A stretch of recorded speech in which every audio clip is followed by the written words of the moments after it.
Assalamu alaikum warahmatullahi wabarakatuhu. Bana ya mawulire siga ssanyu twagala okubabikira omulongo waswa. Omwana gwe twadde tusigazzawo ku baana abakyali Kiprosi naye amaze n'abuuka. Omwana ono abuuse ku ssaawa zibadde ziyingira ssaawa 6 eza leero emisana. Olunaku lweggulo twabaddewo n'omwana ono nga tulaba omwana akyuka mbeera etandise okutereera agenda maaso n'abasawo beewuunyiza ne bayogerako nange ne ku kamera ne bagamba Sonko omwana tumulaba kakulira ku speed kali active kakabye nokaba nga wendi awo mama we nageza kawe ebbeere naye nga kakufu like nenfuna essuubi ne ngamba alhamdulillah waswa kato yabuuka ne waswa yakola kyagenda mu maaso. Bannange mbadde sinaba kujja mudoli esimu egenze okunkubirwa nga bangamba ate omwana akoze eki abuuse. Mama yaze ku makya namufeedinga nga baba feeding jikiro omwana abadde mu incubator abo kitegeera yasooka ko oxygen n'agivaako nga tulaba ali bulungi amaze mu feeding n'avaawo koma omulundi ogwokubiri ng'embeera etabuse. Abasawo baawa ne Mukono General Hospital sina kyembogerako this time round balwanyu fulaba nga bakola kye bakola n'embeera eganye musawo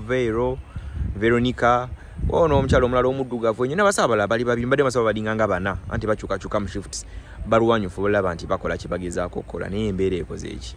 eganye era omulongo n'abuuka waswa.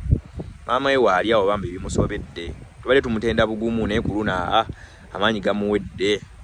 kyali ki saala zokka bannange nakwongera kugumya tujja tubabulira teekateeka z'okuziika ziyimiridde zitya kuba omulongo omu ye yabuukirawo ng'azaalibwa kuba bampita ku ssaawa nga 10 ngendo batuka 10:15 ng'omwana omu amuzaalidde mu nnyumba ye waswa yono gwe tubale tuyina twagenda tuuka mu ddwaliro eri kato n'abuukirawo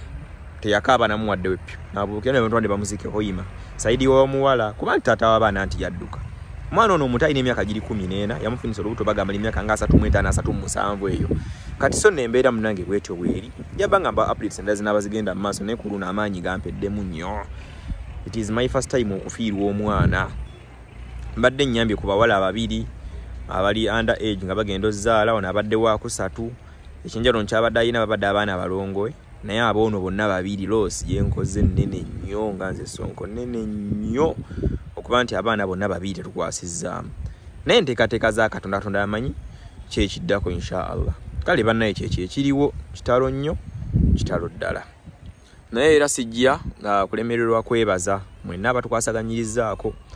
betubadde nga nabo ku live ekiro tulina abantu badde bantukirira kinoomu tonjogera erinnya naye nze nkuwaddeyo kino mwebale kuva kujjanjaba ttama lya mwana ettama ne litereera nga ne tugenda ku process y'okutandika okunywa eddagala kuuyo okuzaala transport ebyokulya feeding bingi mwebale nnyo bambi Allah yekka yajjo baddizaawo katulaba ate ekiddako.